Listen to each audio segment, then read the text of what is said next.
ሰላም ጤና ይስጥልን ክቡራትና ክቡራን በመላው ዓለም የምትገኙ የዩቲዩብ ቻናላችን ተከታታዮች እንደምን ቆያችሁን? ቻናላችንን ሰብስክራይብ አድርገው ስራዎቻችንን ከወደዱ ላይክ እና ሼር በማድረግ ቤተሰብ እንዲሆኑ እንጋብዛለን። እስከ ፕሮግራማችን መቋጫም አብራችሁን እንድትሆኑ ጋብዘናል። እየተባባሰ የመጣው የሩሲያና ዩክሬን ጦርነት የዓለምን የልብ ትርታ ሰቅዞ ከያዘ እነሆ ዛሬ ድፍን 410 ቀናትን ቢያስቆጥርም ዛሬም የዓለም አይንና ጆሮዎች ትኩረታቸውን ከምስራቁ ሀገራት አልነቀሉም። የጦርነቱም ተጽዕኖ ከሁለቱ ሀገራት አልፎ በዓለም ህዝብና ሀገራት ላይ የበትር አለንጋውን ማሳረፉን ቀጥሏል። ከሰሞኑ ደግሞ የዩክሬን መሪዎች በኬቭ ፔቸርስ የኦርቶዶክስ ገዳም የሚያገለግሉ አንድ የሃይማኖት መሪን ሩሲያን ይደግፋሉ በሚል ማሰራቸው ነው የተሰማው። በሀገሪቱ እንዲሁም በመላው ዓለም የሚገኙ የእምነቱ ተከታዮች የዩክሬንን መንግስት ፖለቲካዊ ሽፋን በማድረግ የሃይማኖት አባቶችን የማሰር እርምጃውንና የማባረር እቅዱን እንዲያቆም እየጠየቁ ይገኛሉ። በዓለም ላይ የሚካሄዱ ጦርነቶች ሽፋናቸው የኢኮኖሚ እንዲሁም የኃይል የበላይነት ፍላጎት ለማሳካት ብቻ ቢመስልም ጀርባው ግን የእምነት በተጨማሪም የአንድን ማህበረሰብ ባህልና ወግ የማጥፋት ትልቅ ሴራ እንዳለው መረዳት ይቻላል። የሩሲያ ዩክሬን ጦርነትም በምዕራባውያን አይዞባይነት ታግዞ ዳፋው በርካታ የእምነት ተከታዮች ላሏት ለኦርቶዶክስ ቤተክርስቲያን የደረሰ መስሏል። በሩሲያና በዩክሬን መካከል በሚደረገው ጦርነት ምክንያትም በርካታ የእምነት ተቋማት ጉዳቱን እያስተናገዱ ይገኛሉ።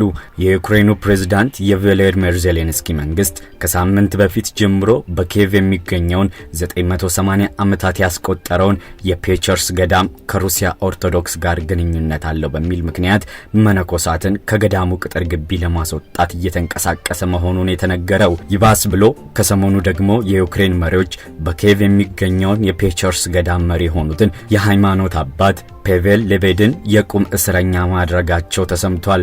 ዛሬ ላይ የዩክሬን መሪዎች የሃይማኖት መሪው የታሰሩት ሩሲያን እየደገፉ ነው በሚል ምክንያት እንደሆነ ተናግረዋል። አሁን ላይ ገዳሙ የዩክሬን ኦርቶዶክስ ቤተክርስቲያን ንብረት ቢሆንም አስቀድመው ግን ገዳሙ የሞስኮ ቤተክርስቲያን አካል እንደነበር ይታወቃል። ለእስር የተዳረጉት የሃይማኖት መሪ ፓቬል ሌቤድ ጉዳዩ ፖለቲካዊ ነው፣ እኔ ከወራሪ ጎን ቆሜ አላቅም ሲሉ ለፍርድ ቤት ተናግረዋል። የዩክሬን ኦርቶዶክስ ቤተክርስቲያን የፕሬስ ቢሮ ኃላፊ ሜትሮፖሊታ ክሌመንት በበኩላቸው በዚህ ወር መጀመሪያ ላይ የተገለጸውና ገዳሙን ለቀው እንዲወጡ የተላለፈው ትዕዛዝ ምንም አይነት ህጋዊ መሰረት የሌለው ነው ሲሉ ገልጸዋል። መንግስት በህገ ወጥ መንገድ እንድንወጣ ካደረገን ይህ አምባገነንነት ነው ሲሉ ኃላፊው ለቢቢሲ ተናግረዋል። የዩክሬን ባለስልጣናትም ምንም እንኳን የተወሰኑት የሃይማኖት መሪዎች የሩሲያን ወረራ ቢያወግዙም የተወሰኑት የዩክሬን ኦርቶዶክስ ቤተክርስቲያን አባላት ግን በጦርነቱ ወቅት ሞስኮን ደግፈዋል ሲሉ ይደመጣሉ። የሩሲያ የዜና ወኪል የሆነው ታስ እንደዘገበው ከሆነ ፍርድ ቤቱ ፓቬል ሌቤድን ከኪየቭ በስተደቡብ ምስራቅ 40 ኪሎ ሜትር ርቀት ላይ በሚገኝ ትንሽ ቤት ውስጥ እንዲቆዩ ያስኖባቸዋል። የቁም እስረኛ የሆኑት ፓቬል እንዲቆዩበት የተደረገው ቤት ለመኖሪያነት እንደማይበቃና የሚተኛበት ምንም ነገር የሌለው ነው ተብሏል። ምንም ነገር ቢመጣ ለመቀበል ዝግጁ መሆናቸውን የሚናገሩት የሃይማኖት መሪውም ይህንን ከፈተናዎች አንዱ መሆኑን አስታውሰዋል። የዩክሬን መንግስት የሃይማኖት መሪውን እንቅስቃሴ ለመቆጣጠር የኤሌክትሮኒክ አምባር በእግራቸው ላይ ማሰሩ ተነግሯል። የሀገሪቱ አቃቢ ህግ በበኩሉ ይህ የቤት እስርና የኤሌክትሮኒክስ አምባር የማስደረግ ውሳኔዎች የጥንቃቄ እርምጃዎች ናቸው፣ ክሶቹም ይቀጥላሉ ሲል አስረድቷል። በ2015 ፒው የምርመራ ማዕከል ባደረገው ጥናት መሰረት 78 በመቶ ገደማ የሚሆኑት የዩክሬን ነዋሪዎች የኦርቶዶክስ ቤተክርስቲያን ሃይማኖት ተከታዮች መሆናቸውን ይገልጻል። የኪየቭ የፔቸርስ ተከታዮች ገዳሙ ፊት በመሰባሰብ መንግስት የሃይማኖት አባቶችን የማሰር እርምጃውንና የማባረር እቅዱን እንዲያቆም ጠይቋል። ፕሬዝዳንት ቮሎዲሚር ዜሌንስኪ ከባለፈው ዓመት ጀምሮ የጀመሩትን የሃይማኖት ነጻነት እርምጃ ይህ አንዱ አካል መሆኑን ተናግረዋል። የቅጣት እርምጃው የሀገሪቱን መንፈሳዊ ነጻነት ያጠናክራል ሲሉም ተሰምተዋል። ምንም እንኳን ተግባራቸው በተቃራኒው ቢሆንም ክብራትና ክብራን በመላው ዓለም የምትገኙ የዩቲዩብ ቻናላችን ተከታታዮች ስለነበረን ጊዜ ላቅ ያለ ምስጋናችንን እያቀረብን ተመሳሳይ ስራዎቻችንን ለማግኘት ቻናላችንን ሰብስክራይብ አድርገው እንዲከታተሉ እንጋብዛለን። በቀጣዩ ስራችን እስክንገናኝ ድረስ በያላችሁበት ሰናይ ጊዜ እንዲሆንላችሁ ተመኘን።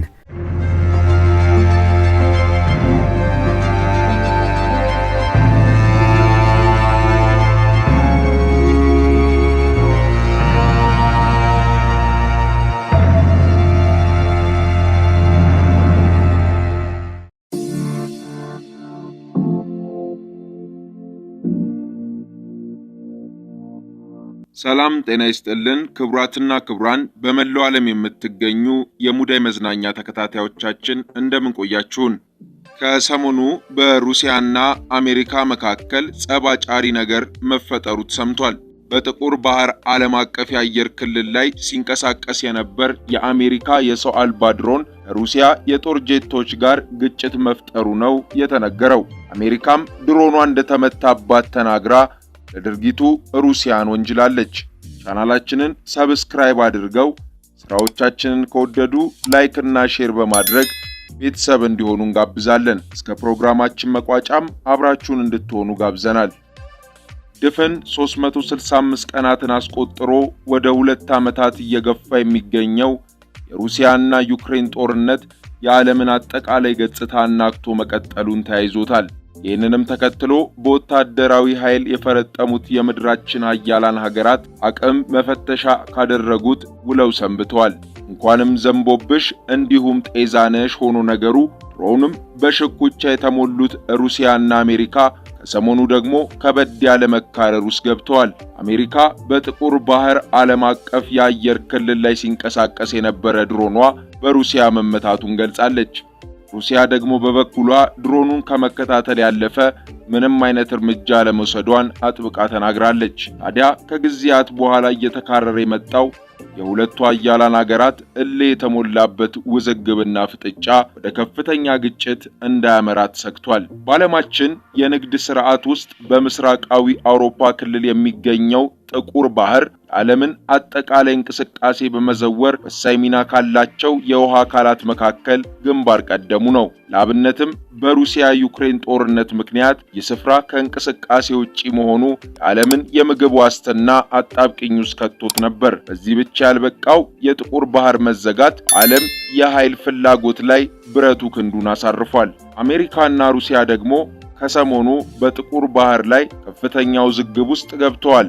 አሜሪካ በጥቁር ባህር ዓለም አቀፍ የአየር ጠረፍ ላይ ሲንቀሳቀስ የነበረው MQ-9 የተሰኘ ተዋጊ ድሮኗ ሩሲያ SU-27 በተባሉ 2 ተዋጊ ጄቶች ተመቶ መውደቁን ገልጻለች። በአውሮፓና አፍሪካ የአሜሪካ የአየር ኃይል አዛዥ የሆኑት ጀነራል ጄምስ ሄከር የሩሲያ ጄቶች ከፊትና ከኋላ ሆነው የአሜሪካን MQ-9 ድሮን ዓለም አቀፍ መርህን ባልተከተለ መልኩ ለ30 ደቂቃ ያህል ማሳደዳቸውንና መምታታቸውን ተናግረዋል። አንደኛው የሩሲያ ጄት የድሮኗን ተሽከርካሪ ክፍል በመግጨቱ ድሮኗ ተከስክሳ ወደ ጥቁር ባህር ለመግባቷ ዋነኛ መንስኤ አድርገው አቅርበዋል። በተቃራኒው የሩሲያ መከላከያ ሚኒስትር በበኩሉ የስለላ ድሮኑ ልዩ ወታደራዊ አካባቢ የሆነውን ድንበር በመጠጋቱ ከሩሲያ የተነሱ ጀቶች ተከትለውት የነበር ቢሆንም ጥቃት ሳይሰነዝሩ ወደ ጦር ሰፈራቸው ተመልሰዋል ብለዋል። የሩሲያ ጦርም የአሜሪካው MQ-9 የተባለው ሰው አልባ አውሮፕላን በከፍታው ምክንያት ከቁጥጥር ውጪ ሆኖ ወደ ውሃ ውስጥ መውደቁን ገልጸው ለደረሰባቸው ውንጀላና ክስ ምላሽ ሰጥተዋል። በአውሮፓና አፍሪካ የአሜሪካ የአየር ኃይል አዛዡ ጄምስ ሄከር ሩሲያ የዓለም አቀፍ የአየር ክልል ላይ መንቀሳቀስ መብትን እያከበረች አይደለም፣ የሩሲያ ፓይለቶችም ግድ የለሽ ናቸው ሲሉ ተደምጠዋል። በአሜሪካ የሩሲያ አምባሳደር የሆኑት አናቶሊ አንቶኖቭ የአሜሪካ ድሮን የሩሲያን ግዛት ጥሳ ለመግባት መቃረቧ ጸባጫሪ ድርጊት ነው በሚል ከፔንታጎን የቀረበውን ውንጀላ ተቃውመው በተቃራኒው አሜሪካን ጥፋተኛ አድርገዋል። ሩሲያ ከዩክሬን ጋር እያደረገች የምትገኘው ጦርነት በብዙዎች ዘንድ የውክልና ጦርነት ነው ሲባል መቆየቱ የሚታወስ ሲሆን አሁን ደግሞ በግላጭ ሩሲያ እያካሄደች የምትገኘው ጦርነት ዩክሬን ሳይሆን ከአሜሪካ ጋር መሆኑን እያሳየ ይገኛል። የተፈጠረውም ክስተት ሁለቱን ሀገራት ወደ ጦርነት እንዳያመሩ ትልቅ ስጋት ፈጥሯል። በጥቁር ባህር ይህ ማጋጠሙ ደግሞ ከቀናት በፊት ሩሲያ የዩክሬን የምግብ እህል ክምችት በጥቁር ባህር ወደቦች በኩል ለውጪ ገበያ እንዲቀርብ የተደረሰው ስምምነት ለ60 ቀናት የሰጠችውን ፈቃድ ዳግም እንድታጤነው ሊያደርጋት ይችላል ተብሏል። በሌላ ወገን ደግሞ የሩሲያና ቻይና ወዳጅነት የምዕራባውያኑን አይን ማቅላት ጀምሯል። ሩሲያና ቻይና ቀድሞውኑ ከነበራቸው የጠበቀ ግንኙነት የበለጠ የተቀራረቡበትና የተደጋገፉበት የንግድ ግንኙነታቸውን ይበልጥ ያጧጧፉበት እንደሆነ ተደጋግሞ ይነገራል። ዛሬ ደግሞ ለሶስተኛ ጊዜ ቻይናን እንዲመሩ የሚያስችላቸውን ድምጽ ያገኙት ፕሬዝዳንት ዢ ጂንፒንግ የሩሲያን ምድር ረግጠዋል። ካቻቸው ፕሬዝዳንት ቭላዲሚር ፑቲን ጋርም ተገናኝተው ተነጋግረዋል። ከጦርነቱ በፊት ለበርካታ ጊዜያት በአካል የተገናኙት ሁለቱ መሪዎች ሩሲያ ከዩክሬን ጋር ይፋዊ ጦርነት ውስጥ ከገቡ በኋላ ከበይነ መረብ ውጪ በአካል ሳይገናኙ ለዓመት ያህል ቆይተዋል። የፕሬዝዳንት ዢ ጂንፒንግ ሞስኮ መግባት የሁለቱን ሀገራት ግንኙነት ወደማይነቃነቅ አለት የለወጠም ነው ተብሏል። ክቡራትና ክቡራን በመላው ዓለም የምትገኙ የሙዳይ መዝናኛ ተከታታዮቻችን ስለነበረን ጊዜ ላቅ ያለ ምስጋናችንን እያቀረብን ተመሳሳይ ስራዎቻችንን ለማግኘት ቻናላችንን ሰብስክራይብ አድርገው እንዲከታተሉን እንጋብዛለን። በቀጣዩ ስራችን እስክንገናኝ ድረስ በያላችሁበት ሰናይ ጊዜ እንዲሆንላችሁ ተመኘን።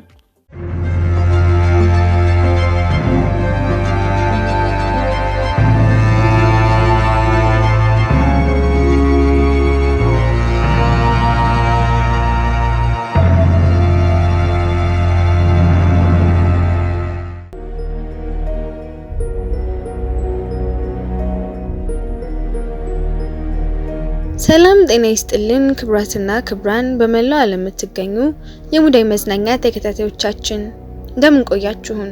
ከሰሞኑ አንድ አስደንጋጭ ነገር ከወደ ምስራቃዊቷ አፍሪካ ሀገር ኬንያ ተሰምቷል። ነገሩ ምንድነው ብላችሁ የጠየቃችሁ እንደሆነ በፈረንጆች አቆጣጠር በ2018 ተፈጥሮ የነበረው የመሬት መሰንጠቅ በአንድ ሌሊት በከፍተኛ ሁኔታ በፊት ከነበረበት እጅጉን ሰፍቶ ተገኝቷል። በዛሬው መሰናዷችንም ይህንን አፍሪካን ለሁለት እየከፈላት የሚገኘውን ታላቁን ስምጥ ሸለቆ እንመለከታለን። ቻናላችንን ሰብስክራይብ አድርገው ስራዎቻችንን ከወደዱ ላይክ እና ሼር በማድረግ ቤተሰብ እንዲሆኑ እንጋብዛለን። እስከ ፕሮግራማችን ማብቂያም አብራችሁን ሆናችሁ ብዙዎች መጨረሻውን ላይ የሚጓጉለትን የዚህን ስምጥ ሸለቆ ድንገተኛ ክስተት እንድትመለከቱ እንጋብዛለን።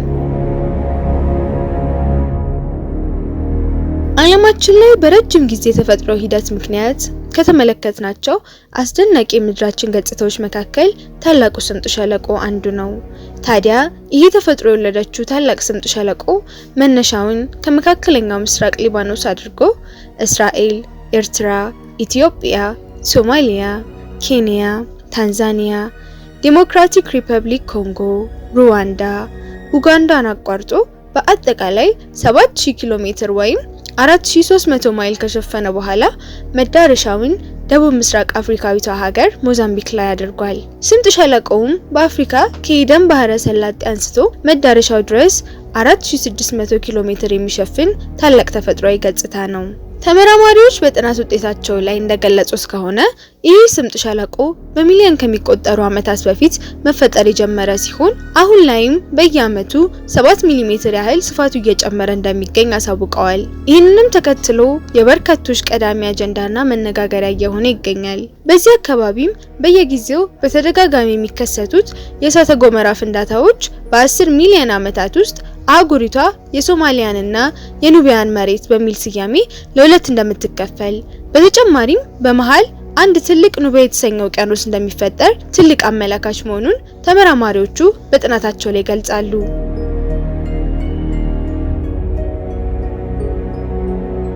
በርካቶች ታላቁ ስምጥ ሸለቆ የሚለውን ስያሜ ብዙውን ጊዜ በዋናነት የምስራቅ አፍሪካን ስምጥ ሸለቆ ለማመልከት ይጠቀሙበታል። ይህ የምድራችን ታላቅ ገጽታ ከ22 እስከ 25 ሚሊዮን ዓመታት በፊት ጀምሮ መፈጠር እንደጀመረ በጉዳዩ ላይ ሰፊ ጥናት ያደረጉ ጂኦሎጂስቶች ይናገራሉ። በቅርቡ በደቡብ ምዕራብ ኬንያ በ2018 ተፈጥሮ የነበረው የመሬት መሰንጠቅ በአንድ ሌሊት በከፍተኛ ሁኔታ በፊት ከነበረበት እጅጉን ሰፍቶ ተገኝቷል። በዚህም ምክንያት የናይሮቢ ኖሮክ አውራ ጎዳና አካል በተወሰነ መልኩ ጉዳት ደርሶበታል። ይህም የመሬት መሰንጠቅ በዋናነት የሚፈጠረው በመሬት ውስጥ ባሉ የአለቶች መገፋፋት እንደሆነ ጂኦሎጂስቶች ያስረዳሉ።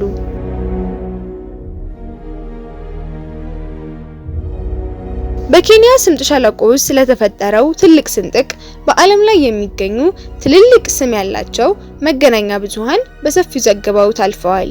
አብዛኞቹ የዜና ዘገባዎቻቸው ላይ ለዚህ አስደንጋጭ ክስተት ምክንያት ያሉትን አቅርበዋል። በተጨማሪም የተፈጠረውን አጋጣሚ አፍሪካ ለሁለት መሰንጠቋ አይቀሬ እንደሆነ ትልቅ ማሳያ ነው ሲሉ ተደምጠዋል።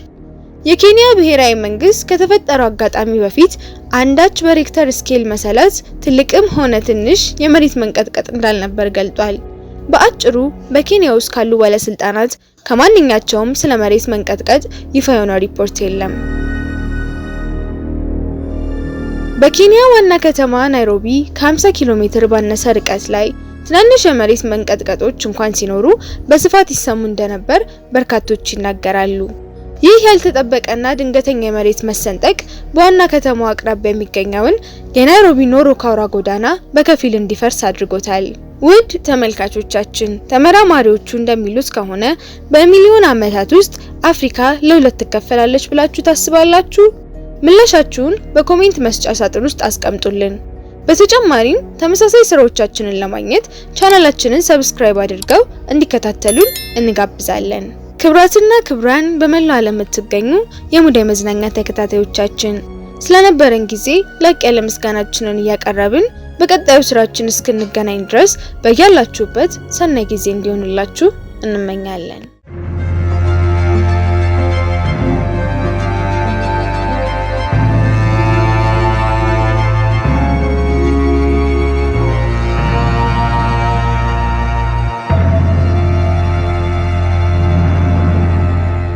ሰላም ጤና ይስጥልን። ክብራትና ክብራን በመላው ዓለም የምትገኙ የሙዳይ መዝናኛ ተከታታዮቻችን እንደምን ቆያችሁን? በዛሬው ፕሮግራማችን ቤርሙዳ ትሪያንግል ወይም ሰይጣናዊው 3 ማዕዘን እየተባለ በሚጠራው አካባቢ ዙሪያ እስከዛሬ ድረስ የሰማናቸው ሳይንሳዊ እንዲሁም አፈ ታሪክ የወለዳቸውን ወሬዎች ምን ያህል እውነት እንደሆኑና አሁን ድረስ ለብዙዎች ተአምራዊ ሆነውን ይህንን ሚስጥራዊ ቦታ ለመቃኘት ወደ ምስራቃዊው የአሜሪካ ጠረፍ እንነጉዳለን። ቻናላችንን ሰብስክራይብ አድርገው ስራዎቻችንን ከወደዱ ላይክ እና ሼር በማድረግ ቤተሰብ እንዲሆኑ እንጋብዛለን። እስከ ፕሮግራማችን መቋጫም አብራችሁን ሆናችሁ የዚህን አነጋጋሪ 3 ማዕዘን ሚስጥር እንድትፈቱ ጋብዘናል።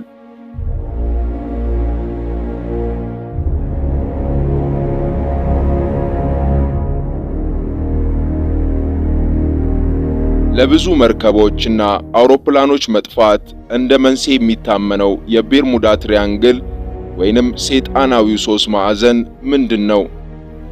ውድ አድማጭና ተመልካቾቻችን ስለዚህ አካባቢ አስከፊና አስደንጋጭ ታሪኮችን ሰምተው ያውቁ ይሆናል። ምናልባትም አንዳንድ አስገራሚ መረጃዎችንም አንብበው ይሆናል። ታዲያ ይህ ቦታ እውነት ከሰው ልጆች የተሰወረ ተአምራዊ ኃይል እንዳለው ያምናሉ?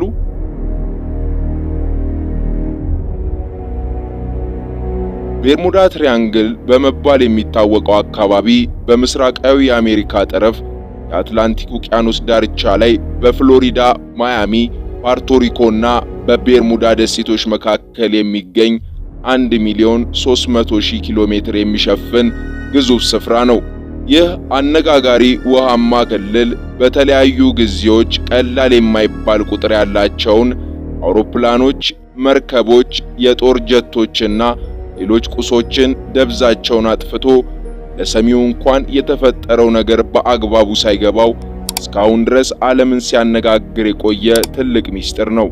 ይህንንም ተከትሎ በርካታ ተመራማሪዎች ለበርካታ ጊዜያት የጉዳዩን እንቆቅልሽ ለመፍታት ሲታትሩ ቆይተዋል።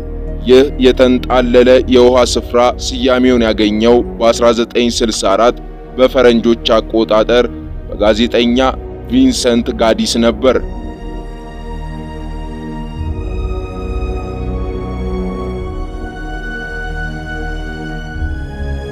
አንዳንድ ተመራማሪዎች በዚህ አካባቢ ላይ 6 ማዕዘን ቅርጽ ያለው ጉም አሊያም ደመና መሳይ አየር ከተመለከቱ በኋላ ቤርሙዳ ትሪያንግልን ሚስጥር መፍታት መቻላቸውን ይፋ አድርገው ነበር። በዚህም ጉም ወይም ደመና ስር ደግሞ በሰዓት 170 ማይል በከፍተኛ ፍጥነት የሚምዘገዘግ ንፋስ እንደሚፈልቅ ከሳተላይት ከተገኘ መረጃ ለማወቅ መቻላቸውን ይናገራሉ። ይህም ንፋስ 45 ጫማ ከፍታ ያለው ሰፊ የባህር ሞገድ የሚፈጠር በመሆኑ መርከቦችን የመገልበጥና አውሮፕላኖችን ደግሞ ወደ ውቅያኖሱ የመድፈቅ ከበቂ በላይ አቅም እንዳለው ነው ተመራማሪዎቹ ያረጋገጡት። ታዲያ ከዚህ የጥናት ውጤት በኋላ ተመራማሪዎቹ ይህንን ግዙፍ ኃይል የሚያመነጨውን ደመና በግርድፉ የአየር ቦምብ የሚል ስያሜ ሰጥተውት ነበር።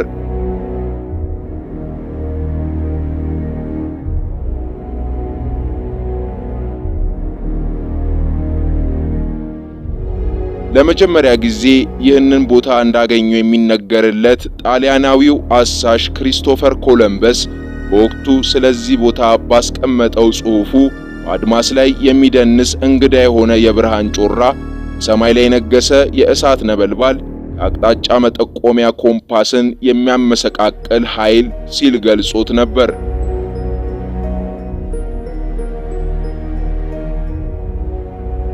ስለ ቤርሙዳ ትሪያንግል በተለያዩ ጊዜያት በርከት ያሉ መላምቶች ከተለያዩ ሰዎች ተሰጥተዋል።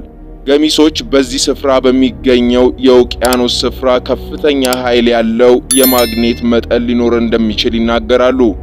አንዳንዶች ደግሞ ከዓለም ውጭ ያሉ በራሪ ፍጥረታት ማለትም ዩፎ ወይም ኤሊየንስ በመባል የሚታወቁት በአካባቢው በስፋት ሰፍረው እንደሚገኙ ያምናሉ። ሌሎች ደግሞ ሜቴን ሃይድሬት የተባለ ንጥረ ነገር በውስጡ በደንብ ስላለው የውሃውን እፍክታ ወይንም ዴንሲቲ ይቀንሰዋል፣ ይህም መርከቦች እንዲሰጥሙ ያደርጋቸዋል ሲሉ ሐሳባቸውን ያቀርባሉ። የተቀሩት ደግሞ ሃሪኬን የተሰኘ አደገኛ አውሎ ነፋስ በተደጋጋሚ በአካባቢው ስለሚነሳ ለሚፈጠረው ችግር እንደ ዋና መንስኤ አድርገው ያስቀምጣሉ።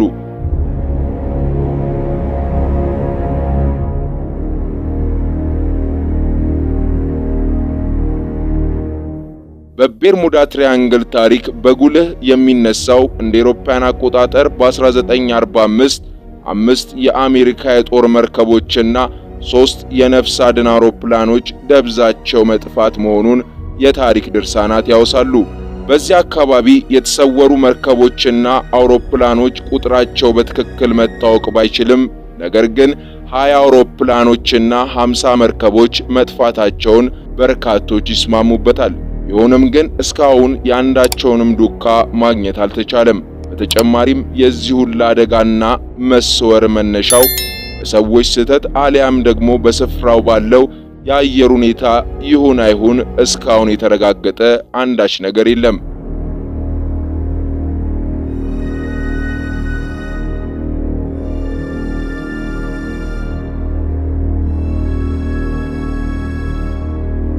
በአትላንቲክ ውቅያኖስ ውስጥ 8380 ሜትር የሚረዝመው የሚልዋውህ ጥልቅ ቦታ በዚህ በቤርሙዳ ትሪያንግል ከለላ ውስጥ ይገኛል። በአሁን ሰዓት ታዲያ በርካታ ሰዎች ከተለያየ ዓለም ክፍለ ሀገራት የዚህን ቦታ የተደበቀ ሚስጥር ለመፍታት በአካል ወደ ቦታው በተደጋጋሚ ከንፋሉ። ነገር ግን በሰላም አካባቢውን ጎብኝቶ ከመመለስ ውጪ አንዳቸውም ስለ ቤርሙዳ ትሪያንግል ቀደም ብለው ያነበቡትንና የሰሙትን በቦታው ላይ አላስተዋሉም። በዓለም ላይም በየቀኑ በርካታ ዓለም አቀፍ በረራዎች ይህንን ስፍራ አቋርጠው ይሄዳሉ።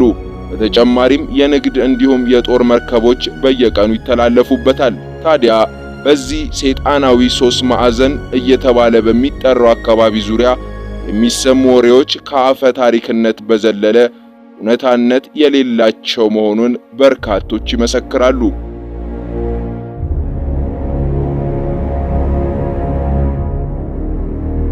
ክቡራትና ክቡራን በመላው ዓለም የምትገኙ የሙዳይ መዝናኛ ተከታታዮቻችን ስለነበረን ጊዜ ላቅ ያለ ምስጋናችንን እያቀረብን በቀጣዩ ስራችን እስክንገናኝ ድረስ በያላችሁበት ሰናይ ጊዜ እንዲሆንላችሁ እንመኛለን።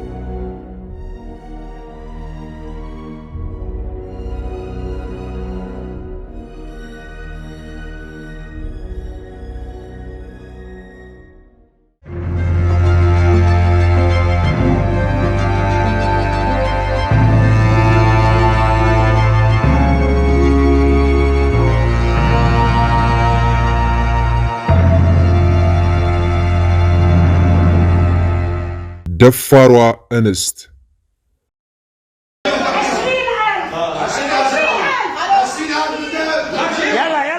ሰላም ጤና ይስጥልን። ክቡራትና ክቡራን በመላው ዓለም የምትገኙ የሙዳይ መዝናኛ ተከታታዮቻችን በዛሬው ፕሮግራማችን ለእህቷ የካንሰር መታከሚያ ይሆናት ዘንድ አርተፊሻል ሽጉጥ በመያዝ $12000 ከባንክ አስገድዳ ስለወሰደች አንዲት እንስት እናስቃኛችኋለን።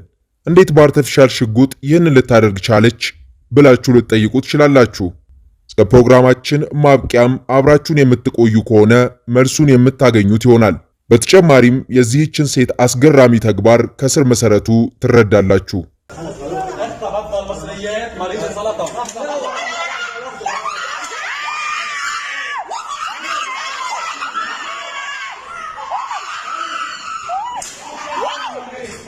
በመካከለኛው ምስራቅ በሊባኖስ ዋና ከተማ በሆነችው ቤይሩት ውስጥ በሚገኝ ብሎም በተሰኘ የአገሪቱ ባንክ ነበር ዓለምን ያነጋገረው ድርጊት የተፈጸመው።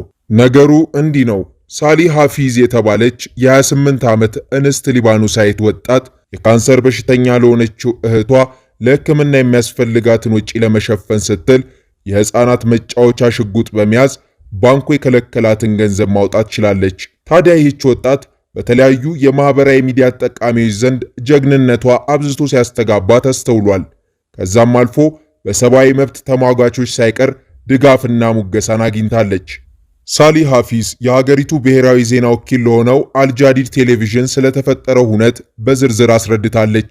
ያጠራቀመችውን ተቀማጭ ገንዘብ እንዲሰጣት በተደጋጋሚ ወደ ባንኩ በመሄድ ጠይቅ የነበረ ቢሆንም አገሪቷ ላይ የነበረውን ከባድ የኢኮኖሚ ቀውስ ተከትሎ ከ3 ዓመታት በፊት ከ2019 አንስቶ ወጪ በሚደረግ ገንዘብ ላይ በተጣለው እገዳ ምክንያት ሙሉ ገንዘቡን ማውጣት እንደማትችል ነገር ግን በወር $200 ብቻ እንደሚፈቀድላት ይነገራታል። የገጠማትን ችግርና ያለችበትን አስከፊ ሁኔታ ደግማ ደጋግማ ለሰራተኞቹ ለማስረዳት ብትሞክርም ሰሚ በማጣቷ ምክንያት በስተመጨረሻ ወደ ባንኩ ስራ አስኪያጅ ዘንድ ታመራለች። በመቀጠልም የመጣችበትን ጉዳይ ከእንባዋ ጋር እየታገለች ማስረዳት ጀመረች። ሳሊ ሐፊዝ የባንኩ የዓመታት ደንበኛ እንደሆነች በተደጋጋሚ እየመጣች ለባንኩ ሰራተኞች ችግሯን ብታስረዳም ማንም ምንም አይነት መፍትሄ ሊሰጣት እንዳልቻለና በካንሰር ለታመመችው የ23 ዓመት እህቷ ለሕክምና ወጪ የሚሆን ገንዘብ እንደሚያስፈልጋት ገንዘቡንም ቀደም ብላ በባንኩ ከቆጠበችው እንዲሰጣት ጉንጮቿን በእንባ እያጠበች ተማጸነች። የባንኩ ስራ አስኪያጅ ጉዳዩ አሳዛኝ ቢሆንም ለባንኮች በወጣው ሕግ መሰረት በወር $200 በላይ ሊሰጣት እንደማይችል ይነግራታል። ሳሊ ሐፊዝ ይህን መልስ ወደ ባንኩ በተመላለሰች ቁጥር ሰምተዋለች። ዛሬ ስራ አስኪያጁን ቀርባ ያናገረችው የችግሯን አሳሳቢነት የውስጧን መጨነቅ ተረድቶ መፍትሄ እንደሚሰጣት ገምታ ነበር። ሆኖም ግን የተለየ ነገር አልጠበቃትም። አዝናለሁ፣ በእርግጥ የራስሽ ብር ቢሆንም በገጠመን የኢኮኖሚ ግሽበት ምክንያት የወጣውን ሕግ ተላልፈን ልንረዳሽ አንችልም ሲል ቁርጥ ያለ ምላሽ ሰጣት። ሳሊ ሐፊዝ ነገሮች ሁላ ጨለሙባት። እህቷ ያለችበትን ሁኔታ ስታስብ ደግሞ መሬት አፏን ከፍታ ያዋጠቻት ያህል ይሰማታል። ልብ ምቷ ከእህቷ ስቃይ እኩል ሲመታም ይታወቃታል። የሥራ አስኪያጁንም ምላሽ እንደሰማች በተስፋ መቁረጥ ስሜት ውስጥ ሆና ወደ ቤቷ አቀናች። ውድ አድማጭ ተመልካቾቻችን እናንተ በሳሊ ሐፊዝ ቦታ ብትሆኑ ምን ታደርጉ ነበር? ሳሊ ለእህቷ ስትል ነፍሷንም ለመስጠት ወስናለች። ታዲያ አንድ ሐሳብ በአእምሯ ይመላለስ ጀመር። ጓደኞቿንም ቤቷ ድረስ ጠርታ ያሰበችውን ሐሳብ አማከረቻቸው። እነሱም እቅዷን እንዳደመጡ በሐሳቧ እንደሚስማሙና አብሯትም እንደሚሆኑ ቃል በመግባት የተስፋ ልምላሜን ሰጧት። በማግስቱም ምን ማድረግ እንዳለባቸው በአግባቡ ከተወያዩ በኋላ የሚገናኙበትን ቦታ ወስነው ተለያዩ። በንጋታውም ማለዳ ላይ ሳሊ ሐፊዝና ጓደኞቿ ከተገናኙ በኋላ ገንዘቧን ወዳስቀመጠችበት ብሎም ባንክ አመሩ። ወደ ባንኩም እንደደረሱ ወደ ውስጥ ከመዝለቃቸው በፊት እያንዳንዳቸው ማን ምን ማድረግ እንዳለበት ለአንዴና ለመጨረሻ ጊዜ ተነጋገሩ። በመቀጠልም ሁሉም የባንኩን በር ከፍተው ወደ ውስጥ ገቡ። እንደገቡም ሳሊ ሐፊዝ የባንኩ ባንኮኒ ላይ በመውጣት ከወገቧ ስር የታጠቀችውን የሕፃናት መጫወቻ ሽጉጥ በማውጣት እየጮኸች መናገር ጀመረች። በባንኩ ውስጥ ይስተናገዱ የነበሩት ደንበኞች በድንጋጤ መናገርና መርበትበት ጀመሩ። ሳሊ ማንንም ሰው ለመጉዳት እንዳልመጣችና በካንሰር ታማ ሆስፒታል ለምትገኝ እህቷ መታከሚያ ይሆናት ዘንድ በባንኩ ያጠራቀመችውን ገንዘብ ከሰራተኞቹ ጀምሮ እስከ ባንኩ ስራ አስኪያጅ ድረስ በሰላም ጠይቃ ስለተከለከለች በአስገዳጅ መልኩ ለመውሰድ እንደመጣች ለተሰበሰበው ሰው ድምጿን ከፍ አድርጋ ተናገረች። ይህን እንደሰሙ የባንኩ ሰራተኞችና ማናጀሩ በድንጋጤ መፋጠጥ ጀመሩ። ሳሊህ ሐፊዝ ወደ እነሱ እያየች በፍጥነት የራሷን ብር እንደምትፈልግና ይህን ካላደረጉ የባንኩ ሰራተኞችና ባንኩ ላይ እርምጃ እንደምትወስድ ተናግራ ከእሷ ጋር ለመጡት ጓደኞቿ ምልክትን አሳየቻቸው። በዚህ ጊዜ የሳሊ ጓደኞች በትንሽ ጄሪካን የያዙትን ጋዝ ባንክ ቤት ወለል ላይ በማርከፍከፍ ከኪሳቸው የያዙትን ላይ ተራውጥተው ማስፈራራት ጀመሩ። ይህንን የተመለከቱ የባንክ ሰራተኞቹ ታዲያ ገንዘቧን ካልሰጧት ጉዳቱ የከፋ ሊሆን እንደሚችል ስለገመቱ በባንኩ ውስጥ ከቆጠበችው ገንዘቧ $12000 ያህሉን ቆጥረው ሰጧት። በመቀጠልም ሳሊና ጓደኞቿ የተቀበሉትን ገንዘብ በፕላስቲክ ከረጢት ይዘው በፍጥነት ከባንኩ ቅርንጫፍ ወጥተው ሄዱ። ይህም ጉዳይ በዓለም ላይ በስፋት ከተሰማ በኋላ የሰብአዊ መብት ተሟጋቾች ሳይቀሩ ከሳሊ ሐፊዝ ጎን በመቆም ወጣቷ ማንንም እንዳልጎዳች እንዲሁም ከቆጠበችው ገንዘብ ውጪ አንዳች የባንኩን ብር እንዳልወሰደች በመግለጽ እህቷን ከስቃይ ለማዳን ያደረገችው የሰብአዊነት ድርጊት እንጂ አንዳች የወንጀል ተግባር አለመሆኑን በማህበራዊ ሚዲያዎች ላይ አብዝተው ድምጻቸውን በማሰማት እንስቷ ተጠያቂ መሆን እንደሌለባት ያላቸውን ድጋፍ አሳይተዋል። ውድ ተከታታዮቻችን እናንተስ ሳሊ ሐፊዝ ልክ ነች ብላችሁ ታስባላችሁ? እሷ የፈጸመችውን ድርጊትስ እናንተ በሷ ቦታ ብትሆኑ ትፈጽሙት ነበር? ሳሊ ሐፊዝ የወሰደችውን ገንዘብ ለእህቷ መታከሚያ እንዲውል መክፈሏ ታውቋል። በተጨማሪም በተቸገረችበት ጊዜ የእርዳታ እጃቸውን ከዘረጉላትና ከተባበሯት ወጣቶች መካከል የተወሰኑትን መያዙን ፖሊስ ቢያስታውቅም ሳሊ ሐፊዝን በተመለከተ ግን የሚወጡት መረጃዎች የተለያዩ ናቸው። አንዳንዶቹ ከሀገር መውጣቷን ሲገልጹ፣ ሌሎቹ ደግሞ እዚያው በሊባኖስ ውስጥ እንደምትገኝ ተናግረዋል። ሳሊ ሐፊዝ ከወንድሟ ልጅ በወሰደችው አርቲፊሻል የልጆች መጫወቻ ሽጉጥ የግል ገንዘቧን ወደ እጇ ያስገባች ጀግና እንስት መሆኗን ስለ ጉዳዩ በቅርበት የሚያውቁ ሰዎች ሲናገሩ ተስተውለዋል። ነገር ግን ጉዳዩ ምንም ሆነ ምን ሳሊ በሊባኖስ የህብረተሰቡን ሰፊ ድጋፍ በማግኘቷና የህዝቡን ስሜት ማነሳሳት በመቻሏ በበርካቶች ዘንድ የሴት ጀግና ተሰኝታለች። ክቡራትና ክቡራን የሙዳይ መዝናኛ ተከታታዮቻችን ስለነበረን ጊዜ ላቅ ያለ ምስጋናችንን እያቀረብን በቀጣዩ ስራችን እስክንገናኝ ድረስ በያላችሁበት ሰናይ ጊዜ እንዲሆንላችሁ እንመኛለን።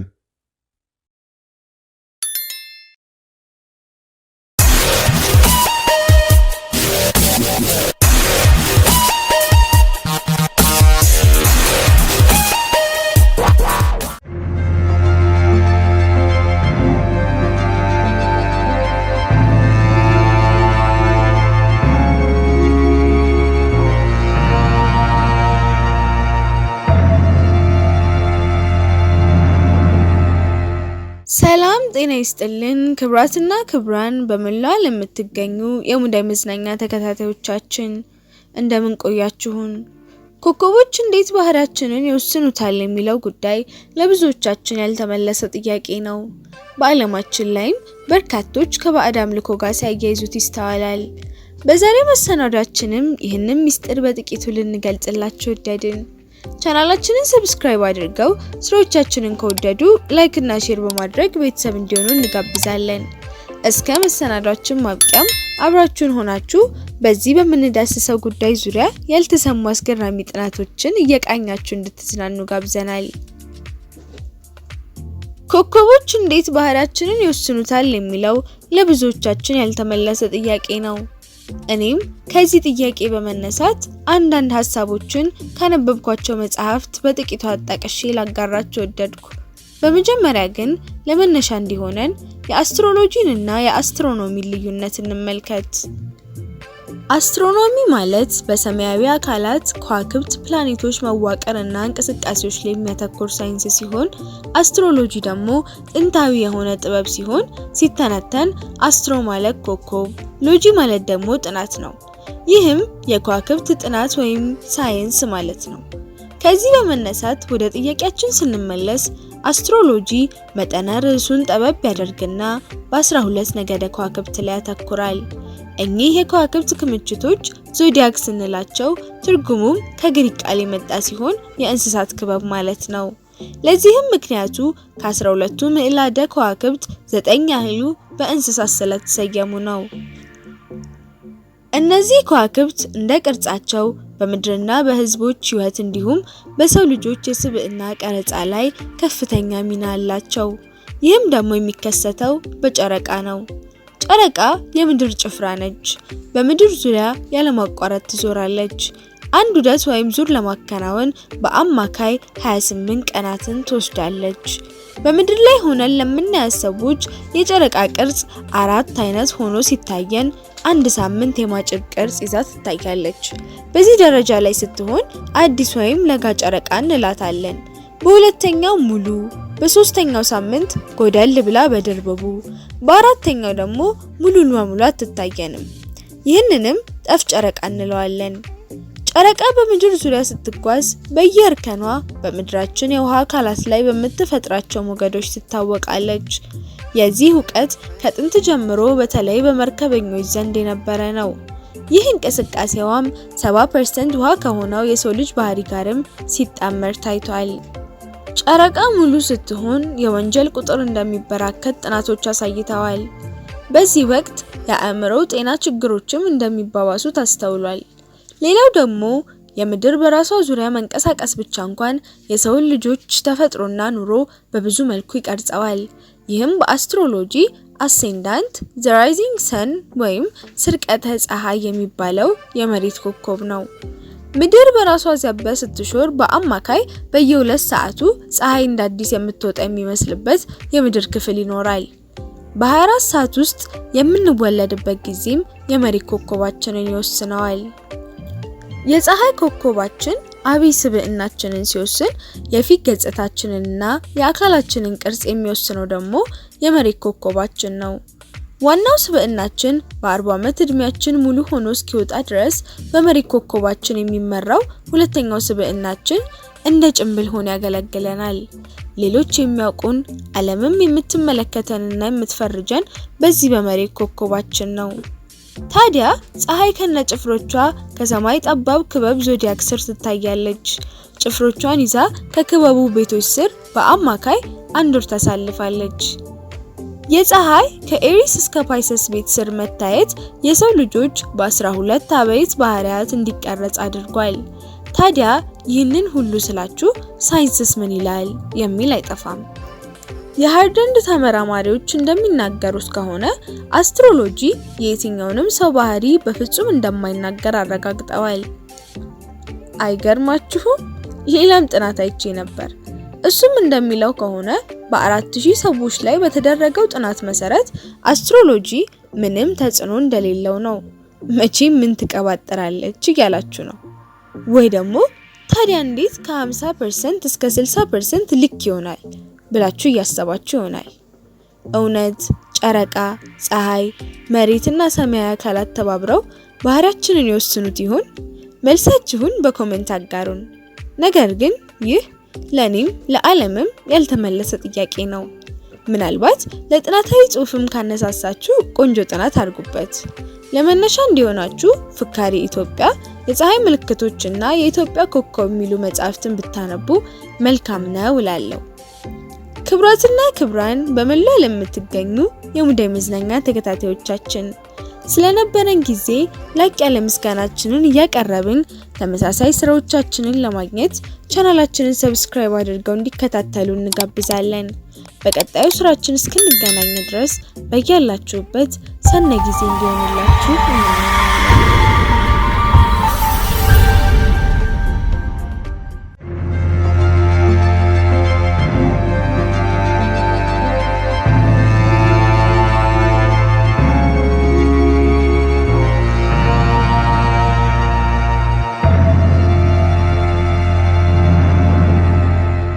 ሰላም ጤና ይስጥልን። ክብራትና ክብራን በመላው ዓለም የምትገኙ የሙዳይ መዝናኛ ተከታታዮቻችን እንደምን ቆያችሁን? በደቡብ አሜሪካ መገኛዋን ያደረገችው ሀገረ ኮሎምቢያ በዓለም ላይ የዚህ እጅግ ውብና ማራኪ የሚያምር ወንዝ መገኛ እንደሆነች ያውቃሉ? ነገር ግን ይሄ ወንዝ ዓለምን የሚያስገርም ውበቱን በአመት ለ4 ወራት ብቻ ነው የሚገልጠው። በዛሬው ፕሮግራማችን ብዙዎች መገኛው ድረስ ሄደው ሊያዩት፣ ሊዋኙበት ሊዝናኑበት ስለሚጓጉለት ስለዚህ አስደናቂ ገጽታን ስለተላበሰው ወንዝ አዝናኝ መሰናዶ አዘጋጅተንላችኋል። ቻናላችንን ሰብስክራይብ አድርገው ስራዎቻችንን ከወደዱ ላይክ እና ሼር በማድረግ ቤተሰብ እንዲሆኑ እንጋብዛለን። እስከ መሰናዷችን ማብቂያም አብራችሁ እንድትሆኑና ስለዚህ ወንዝ አስገራሚ ወሬዎችንና ታሪኮችን እየቃኛችሁ እንድትዝናኑ ጋብዘናችኋል። ካኖ ክሪስታሌስ ይሰኛል። አንዳንዶችም የአምስቱ ቀለማት ወንዝ The River of Five Colors ወይም ፈሳሹ የቀስተ ዳመና ወንዝ The Liquid Rainbow River እያሉ ያቆላምጡታል። በኮሎምቢያ መሬት ላይ 100 ኪሎ ሜትር ወይም 62 ማይል ያህል ተንጣሎ ተዘርግቷል። ውድ ተከታታዮቻችን ወንዙ እንዴት ይህንን ሁላ ቀለም ሊኖረው ቻለ ብላችሁ ትጠይቁ ይሆናል። በመጀመሪያ ደረጃ ውሃው በራሱ እነዚህን ደማቅ ቀለማት አይፈጥርም። ታዲያ ምንድነው ያላችሁ እንደሆነ በውስጡ ያሉት እጽዋት ከጥቂት የጸደይ ወራት ጋር ተደምረው ይህንን ክብር ያላብሱታል። እነዚህም ጥቂት ጊዜያት በፈረንጆቹ የዘመን አቆጣጠር ከወርሃ ሐምሌ መጨረሻ እስከ ህዳር ያሉት ወራት ብቻ ናቸው። በተቀሩት ወራትም ወንዙ እውነተኛ ገጽታው ይገለጣል። ታዲያ በእነዚህ ወራት ውስጥ በተለይም ማካኔሪያ ክላቪጌራ የተባለው ተክል ቀይ፣ ወይነጠጅ እና ሮዝ ቀለማትን ይፈጥራል። ከዛም አልፎ በእነዚህ ጸደይ ጊዜያት ውስጥ ያለው የውሃ መጠን እና የአየሩ ሁኔታ ወንዙ በደመቀ ሁኔታ ውብ ህብረ ቀለማትን እንዲይዝ ትልቅ አስተዋጽኦ ያደርጋል። ነገር ግን በእነዚህ ነገሮች ብቻ አይደለም የምንመለከታቸው ውብ ቀለማት የሚፈጠሩት። ተጨማሪ ሌሎች ምክንያቶች እንዳሉ አንዳንድ ጥናቶች ያሳያሉ። ከእነሱም መካከል በወንዙ ውስጥ ያሉት ጥቁር ድንጋዮች፣ ቢጫ አልጌዎች እንዲሁም አረንጓዴ አሸዋዎች በአንድ ላይ ሲደባለቁ አስማት የተፈጠረ ይመስል ፈክቶ ይታያሉ። የካኖ ክሪስታሌስ ወንዝና አካባቢው ለበርካታ ዘመናት አደገኛ የሽምቅ ጦር ግዛት አካል ተደርጎ ይወሰድ እንደነበርና ማንም ወደ ቦታው ሄዶ ለመጎብኘትም ሆነ ለመዝናናት እንደማይደፍር ታሪክ ይናገራል። ከቅርብ ጊዜ ወዲህ ማለትም በፈረንጆቹ አቆጣጠር ከ2000 ጀምሮ ሰላም መሆኑና ደህንነቱ ከተረጋገጠ በኋላ በዓለም ላይ ከተለያዩ ሀገራት ያሉ በርካታ ዜጎች ሊጎበኙት በቅተዋል። በዋናነት በዱር ህይወት ውስጥ ተንተርሶ ስራውን የሚሰራው ናሽናል ጂኦግራፊ ስለ አስገራሚው ካኖ ክሪስታሌስ ወንዝ ከኤደን ገነት የመጣ ሲል አሞግሶታል። ብዙዎቻችን ስለ ወንዝ ስናስብ ድፍርስ ውሃ ወይም ግልጽ ያልሆነ ሽፋን ያለው አሊያም ደግሞ ጥርት ያለ ውሃ ሆኖ የሰማይን ነጸብራቅ ሰማያዊ ቀለም የሚያሳይ አድርገነው እናስባለን። የካኖ ክሪስታሌስ ወንዝ ከሀሳባችን በተቃራኒው በቀለማት ያሸበረቀ ወንዝ ሆኖ እናገኘዋለን። እዚህ ስፍራ ላይ ሌላው አስገራሚው ነገር ወንዙ በውስጡ አንዳችም የአሳ ዝርያ ሆነ ሌላ ህይወት ያለው የውሃ ውስጥ ፍጥረት በውስጡ አለመኖሩ ነው። ይህም የሆነው በዋናነት በወንዙ ውስጥ ለምግብነት የሚሆን ነገር በበቂ ሁኔታ ለመኖሩ ነው።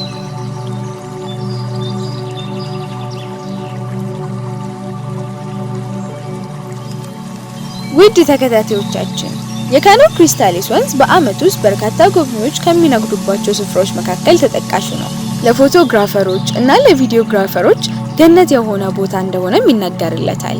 ታዲያ እናንተስ ይህንን ማራኪ ገጽታ ያለውን ወንዝ ሄዶ ለመጎብኘት እና አይናችሁን ለማስደሰት ካሰባችሁ በመጀመሪያ ካላችሁበት አካባቢ በደቡብ አሜሪካ ወደምትገኘው ሀገረ ኮሎምቢያ ካቀናችሁ በኋላ ከዋና ከተማዋ ቦጎታ በ125 ኪሎ ሜትር ርቀት ላይ ወደምትገኘው ቪላቪሴንሲዮ ይጓዛሉ። በመቀጠልም በቦታው አስጎብኚዎች ስላሉ ወደ ውቡ የካኖ ክሪስታሌስ ወንዝ ይወስዷቸዋል። ክብራትና ክብራን በመላው ዓለም የምትገኙ የሙዳይ መዝናኛ ተከታታዮቻችን ስለነበረን ጊዜ ላቅ ያለ ምስጋናችንን እያቀረብን ተመሳሳይ ስራዎቻችንን ለማግኘት ቻናላችንን ሰብስክራይብ አድርገው እንዲከታተሉ እንጋብዛለን። በቀጣዩ ስራችን እስክንገናኝ ድረስ በያላችሁበት ሰናይ ጊዜ እንዲሆንላችሁ እንመኛለን።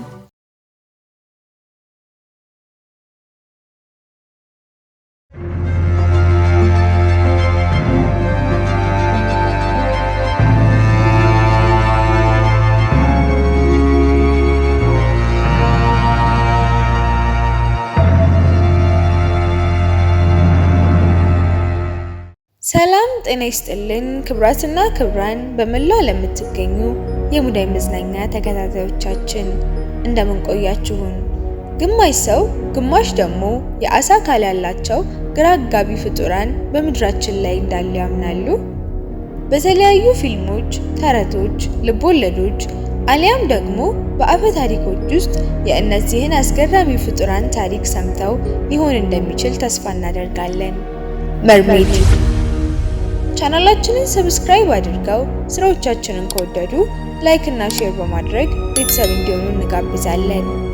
ውድ ተከታታዮቻችን የእነዚህን በመኖር እና ባለመኖር መካከል ያሉ ፍጥረታትን አስገራሚ ታሪኮች እንዲሁም ያለውን እውነት ማወቅ የምትፈልጉ ከሆነ ይኸው ይዘንላችሁ ቀርበናል። እስከ መሰናዷችን ማብቂያም አብራችሁን እንድትሆኑ እንጋብዛለን። ይህች የምንኖርባት ዓለም ከሰው ልጅ አእምሮ በላይ ውስብስብና ሚስጥራዊ ነች። የሰው ልጅም አሃዱ ብሎ ከተፈጠረበት ጊዜ አንስቶ አሁን እስካለበት ዘመን ድረስ የዚህችን ድብቅ ዓለም ሚስጥር ለመፍታት ሲጣጣር ዘመናት አልፈዋል። በብዙ ድካም የተከበበ ጥረት ቢያደርግም በርካታ ያላወቃቸውና ያልደረሰባቸው እልፍ አላፍ ሚስጥራት እንዳሉ ይረዳል። ታዲያ በእነዚህም ሰው ይሁኑ አሳ ባልተረጋገጡ ፍጡራን ዙሪያ በርካቶች የተለያዩ ሐሳቦችን ያንጸባርቃሉ። ነገር ግን ቋሚ የሆነና ዓለምን ሊያስማማ የቻለ አንዳችም ጠንካራ ሐሳብ የለም። ከዛም ሲያልፍ አንዳንዶች ምናባዊ ፍጥረታት ናቸው ሲሉ ይሞግታሉ። በአፈ ታሪክ መርሜድ ተብለው የሚጠሩት አስገራሚ ፍጥረታት በውሃ ውስጥ መኖራቸውን ያደረጉ ከወገባቸው በላይ የሰው አካል ከወገባቸው በታች ደግሞ የአሳ አካል ያላቸው ፍጥረታት ናቸው። በአውሮፓ፣ እስያ እንዲሁም አፍሪካን ጨምሮ በተለያዩ የዓለም አህጉራት ዙሪያ ባሉ ባህሎች ዘንድ እነዚህ ፍጥረታት በአፈ ታሪኮች ውስጥ በስፋት ይነገራሉ።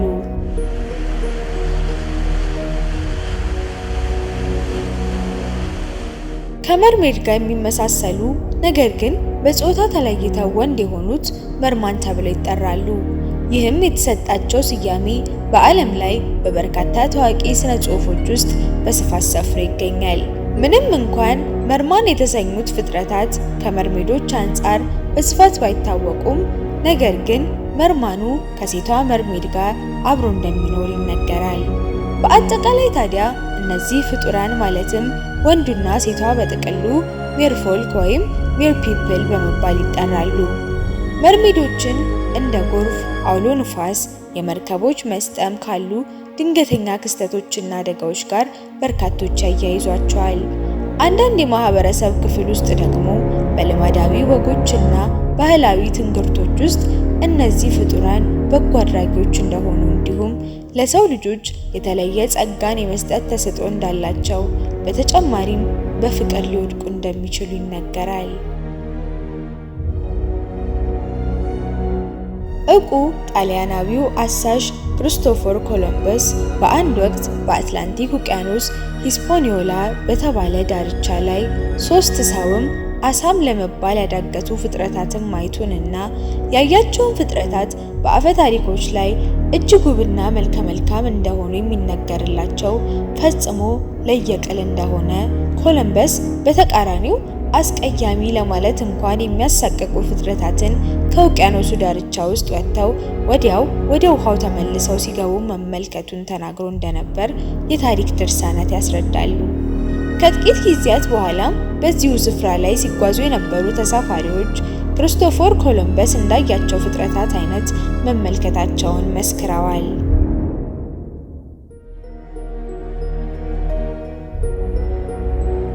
በፈረንጆቹ አቆጣጠር ከ1736 እስከ 1741 አካባቢ ባለው ጊዜ ውስጥ የሰውን የሚመስል ፊት፣ ፀጉር፣ ጥርስ እንዲሁም ጥፍር የያዘች ነገር ግን ረጅም የአሳ የመሰለ ጅራት ያላት 12 ኢንች ብቻ የምትረዝም ግራ የምታጋባ ፍጡር ከ300 ዓመታት በፊት በሺኮኩ ደሴት አቅራቢያ በፓስፊክ ውቅያኖስ ዳርቻ ላይ እንደተያዘች የጃፓኑ ትልቁ የዜና ማሰራጫ አሳሂ ሽምቡን በአንድ ወቅት በዘገባው ማስፈሩ ይታወሳል። ከመርሜዶች ጋር ትቀራረባለች ተብላ የታመነችው ይህች ፍጡር ታዲያ ለ300 ዓመታት ገደማ በጃፓን ሆንሹ ደሴት አሳኩቺ ከተማ በኦካያ ግዛት ውስጥ በሚገኝ ቤተ መቅደስ ውስጥ ተጠብቃ ቆይታለች። አሁን ላይም ትልልቅ የጃፓን ሳይንቲስቶች ስለ አመጣጧና አፈጣጠሯ ፍንጭ ካገኘን በሚል በኩራሲኪ ሳይንስ ዩኒቨርሲቲ እና በአርትስ የእንስሳት የሕክምና ሆስፒታል ውስጥ ትልቅ ምርምር እያካሄዱ ይገኛሉ።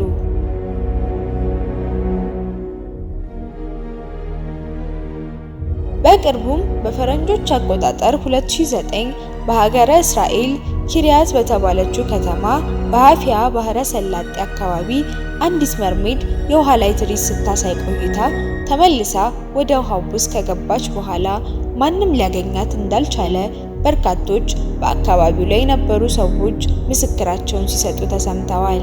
በአህጉረ አፍሪካ በወርሃ የካቲት 2012 እንደ አውሮፓውያን አቆጣጠር በዚምባብዌ ኮጉኤ በተባለ አካባቢ በሚገኝ ውሃ ማጠራቀሚያ ቋት ውስጥ የሚሰሩ የቀን ሰራተኞች በድንገት በርካታ አስፈሪ ፍጡራንን ተመልክተናል በሚል ስራቸውን ያቆማሉ። ተመለከትናቸው ያሉት ፍጡራንም ግማሽ ሰው ግማሽ ደግሞ አሳ የሆነ አስፈሪ መርሜዶች ነበሩ። ታዲያ ይሄኔ የዚምባብዌ መንግስት የቀን ሰራተኞቹ ተመለከትን ያሉትን ነገር ካጣራ በኋላ በውሃ ሚኒስተሩ በኩል የተፈጠረውን ነገር ለዓለም አስተጋብቷል። በዚች እጅግ ሰፊና ጥልቅ በሆነች ምድር ላይ ለዘመናት የእነዚህ ምስጢራዊ ፍጡራን ነገር በርካቶችን ግራ እንዳጋባ አሁን ድረስ አለ። የመርሜዶችን የአካል ቅሪት ከማግኘት እንዲሁም በህይወት እያሉ በጣም በጥቂት ሰዎች ለትንሽ ደቂቃዎች ከመታየታቸው ባለፈ ስለ አፈጣጠራቸው እንዲሁም ዝርያቸው ማንም ተመራማሪ በማስረጃ የተረጋገጠ ጥናትን ማቅረብ አልተቻለውም። ውድ የቻናላችን ተከታታዮች እናንተስ ምን ታስባላችሁ? እውነት በአፈ ታሪኮች እንደሚነገረውና በተለያዩ ጊዜያት ተሰርተው ለእይታ በቀረቡ ፊልሞች ላይ እንደሚታዩት እነዚህ ፍጡራን በዓለማችን ላይ አሉ ብለው ያስባሉ? ሐሳባችሁን ወይም ምላሻችሁን በኮሜንት መስጫ ሳጥን ውስጥ ያስቀምጡልን። ክብራትና ክብራን በመላው ዓለም የምትገኙ የሙዳይ መዝናኛ ተከታታዮቻችን ስለነበረን ጊዜ ላቅ ያለ ምስጋናችንን እያቀረብን ተመሳሳይ ስራዎቻችንን ለማግኘት ቻናላችንን ሰብስክራይብ አድርገው እንዲከታተሉን እንጋብዛለን። በቀጣዩ ስራችን እስክንገናኝ ድረስ በያላችሁበት ሰናይ ጊዜ እንዲሆንላችሁ እንመኛለን።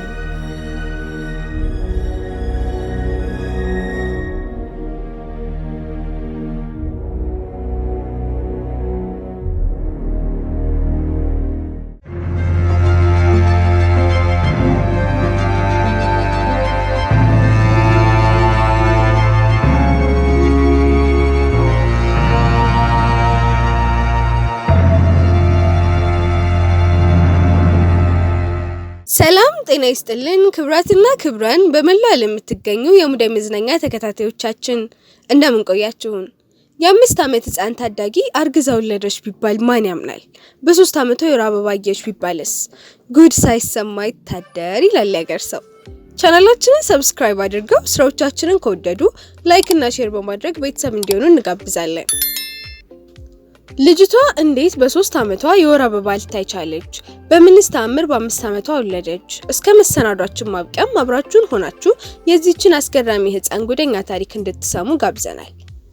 ሊና በፈረንጆች አቆጣጠር 1933 በፔሩ 7400 ሜትር ከፍታ ላይ በምትገኘው ተራራማዋ አንዲስ በተሰኘች ትንሽ መንደር ከድሃ ቤተሰብ ተወለደች። ይህችንም አካባቢ በሀገሪቷ ውስጥ ያሉ ነዋሪዎች የድሃዎች መንደር እያሉ ይጠሯታል። ከተወለደችም በኋላ እንደ ማንኛውም የአካባቢው ልጅ ማደግ ጀመረች። እንደ አውሮፓውያን አቆጣጠር በ1939 የሊና ቤተሰቦች ከ9 ልጆቻቸው መካከል የ5 ዓመት ህፃን በሆነችው በሊና ላይ አንድ የተለየ ነገር ያስተውላሉ። ሆዷ ከመጠን ያለፈ አብጦ ነበር። እጢ ይሆናል በሚል ስለሰጉ ወደ አቅራቢያቸው ወዳለ ሆስፒታል ይወስዳታል። ሊና ሙሉ ምርመራ ከተደረገላት በኋላ ቤተሰቦቿ ከጠበቁት ነገር በተቃራኒው ያላሰቡት አስደንጋጭ፣ አስደናቂና ለማመን የሚከብድ ነገር አጋጠማቸው።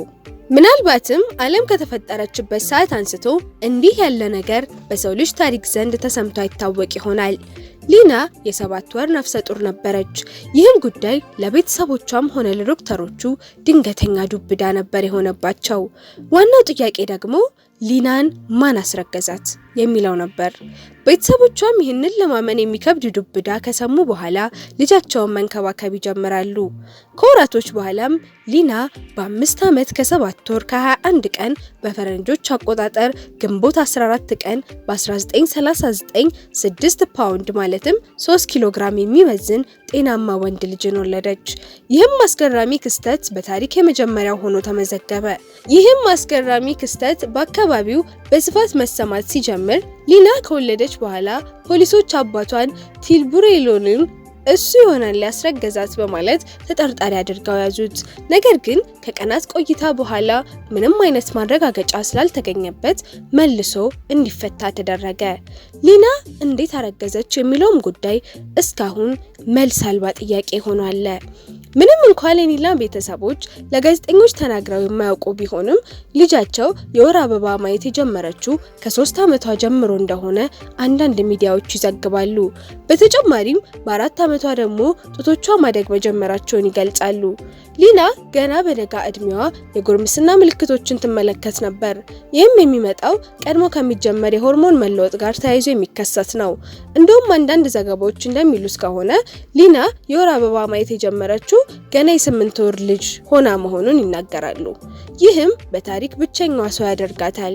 የሊና የሕክምና ውጤቶች እንደሚያሳዩት ከሆነ ያልተለመደ ጉርምስና ወይም ፕሪሺየስ ፒውበሪቲ የሚባለው ለየት ያለ የጤና መዛባት ነበረባት። በተለያዩ ጥናቶች እንደተረጋገጠው ይህ ያለ ዕድሜ የሚፈጠር ጉርምስና ከ10,000 ሰዎች መካከል በአንድ ሰው ብቻ ይከሰታል። የሊና ልጅ ጄራርዶ ጤናማ ሆኖ አደገ። ነገር ግን በ40 ዓመቱ እንደ አውሮፓውያን አቆጣጠር በ1979 በአጥንት በሽታ ሲሰቃይ ቆይቶ ህይወቱ አልፏል። ጄራርዶ ሲያድግ ሊና እህቱ እንደሆነች እየተነገረው ነበር ያደገው። 10 ዓመት ከሞላው በኋላ ግን እናቱ እንደሆነች ተነግሮታል። ክብራትና ክብራን በመላው ዓለም የምትገኙ የሙዳይ መዝናኛ ተከታታዮቻችን ስለነበረን ጊዜ ላቅ ያለ ምስጋናችንን እያቀረብን ተመሳሳይ ስራዎቻችንን ለማግኘት ቻናላችንን ሰብስክራይብ አድርገው እንዲከታተሉ እንጋብዛለን። በቀጣዩ ስራችን እስክንገናኝ ድረስ በያላችሁበት ሰናይ ጊዜ እንዲሆንላችሁ እንመኛለን።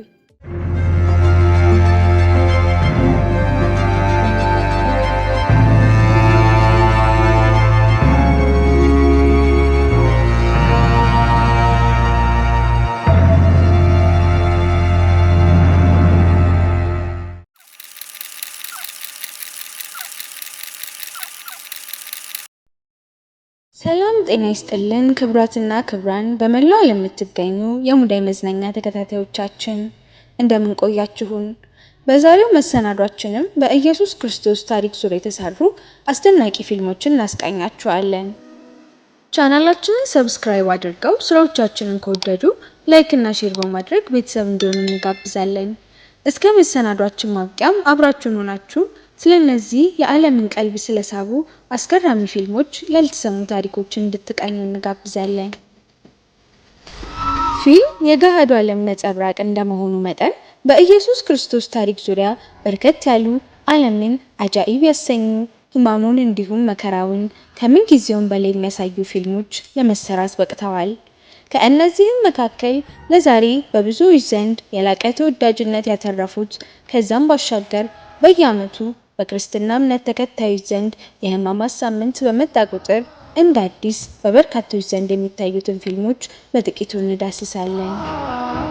በመጀመሪያ ደረጃ ጂሰስ ወይም በአማርኛው የኢየሱስ ክርስቶስ ፊልም በፈረንጆቹ አቆጣጠር በ1979 በፒተር ሳይክስ እና ጆን ክሪሽ ዳይሬክተርነት እንዲሁም በጆን ሄማን አዘጋጅነት በመጽሐፍ ቅዱስ ውስጥ ከአራቱ ወንጌላት በዋናነት የሉቃስ ወንጌልን መሰረት አድርጎ ተሰራ። ይህ ፊልም በድምጽ በተደገፈ ትረካ መቼቱን እስራኤል፣ ቲቤሪያስ፣ ቴል አቪቭ እና ኢየሩሳሌም ውስጥ አድርጎ በ6 ሚሊዮን የአሜሪካን ዶላር በጀት የ1 ሰዓት ከ57 ደቂቃ ፊልም ለተመልካች ለመቅረብ ችሏል። 45 ዋና ተዋናዮችን እና ወደ 5000 የሚጠጉ ተጨማሪ ተዋናዮችን በቀረጻው ወቅት ተሳትፈዋል። እንደ አውሮፓውያን አቆጣጠር በ1979 እስከ 1980 በዋርነር ብሮስ በኩል በአሜሪካ ውስጥ በሚገኙ 2000 በሚሆን ሲኒማ ቤቶች 4 ሚሊዮን ተመልካች ማግኘት ችሎም ነበር። ፊልሙ 229 የሚሆኑ ሀገራትን ማዳረስ የቻለ ትልቅ መጽሐፍ ቅዱሳዊ ፊልም ነው። ጂሰስ ከ3 ቢሊዮን በላይ ሰዎች ከ5 ቢሊዮን በላይ ጊዜ እንደተመለከቱት ይነገርለታል። ይህም ከምን ጊዜውም በላይ ከፍተኛ የተመልካች እይታ ካገኙ ፊልሞች መካከል ግንባር ቀደሙ ያደርገዋል። በፈረንጆች አቆጣጠር በወርሃ ሚያዝያ 2020 አማርኛን ጨምሮ በ1800 ቋንቋዎች ተተርጉሞ በመቅረብ በታሪክ ውስጥ በርካታ ጊዜ የተተረጎመ ፊልም በመባል በዓለም የድንቃድንቅ መዝገብ ላይ በይፋ እውቅናን አግኝቷል።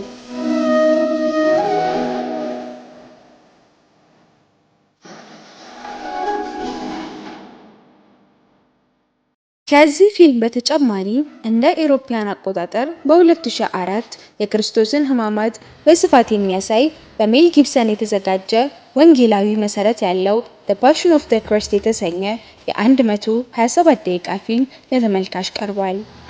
ይህ ፊልም ከሌሎች ፊልሞች ለየት የሚያደርገው አራቱን ወንጌላት ማለትም ማቴዎስ፣ ማርቆስ፣ ሉቃስ እና ዮሐንስን መሰረት አድርጎ በዋናነት ክርስቶስ ጌቴሰማኒ በተሰኘው የወይን አትክልት ስፍራ ጸሎት ከሚያደርስበት ሰዓት ጀምሮ እስከ ትንሣኤው መገባደጃ ሕማሙን፣ መከራውን፣ መውደቅ መነሳቱን ከብዙ በጥቂቱ ልብን በሚነካ መልክ በርካቶችን በእንባ አራጭቶ የተሰራ ድንቅ መጽሐፍ ቅዱሳዊ ፊልም ነው።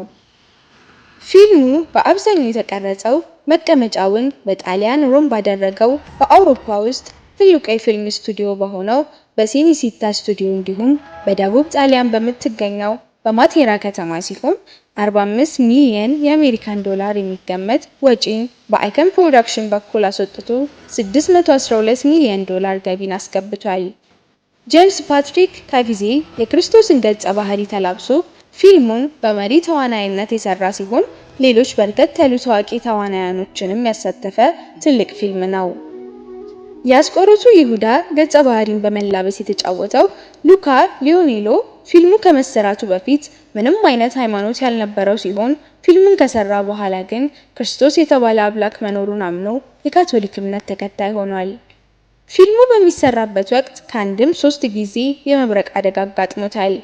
ጄምስ ካቪዜልም ከ The 700 ክለብ ጋር በነበረው ቃለ ምልልስ ስለዚህ ህልም ስለሚመስል ገጠመኝ ሲናገር እንዲህ ሲል ተደምጧል።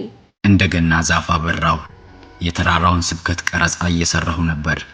ይህ ከመሆኑ 4 ሰከንድ በፊት እንደሚመታኝ ማውቄ ነበር። አጠገብ የነበሩ ሰዎችም ከጭንቅላቴ ግራና ቀኝ በኩል እሳት ተመልክተዋል።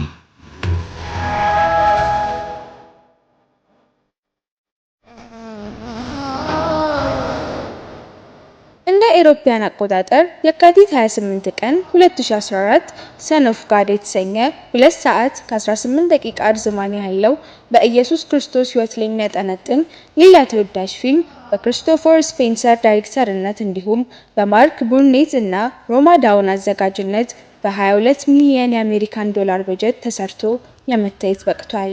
ይህ ፊልም በብዛት ተከታታይ ፊልሞችን በማሳየት በሚታወቀው ሂስቶሪ በሚባል ቴሌቪዥን ጣቢያ ዘ ባይብል የተሰኘ ተከታታይ ድራማን ተከትሎ የተሰራ ፊልም ነው።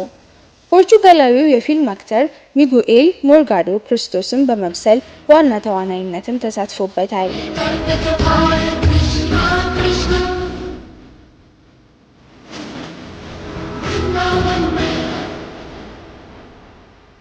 ክብራትና ክብራን በመላው የምትገኙ የሙዳይ መዝናኛ ተከታታዮቻችን ስለነበረን ጊዜ ላቅ ያለ ምስጋናችንን እያቀረብን ተመሳሳይ ስራዎቻችንን ለማግኘት ቻናላችንን ሰብስክራይብ አድርገው እንዲከታተሉ እንጋብዛለን።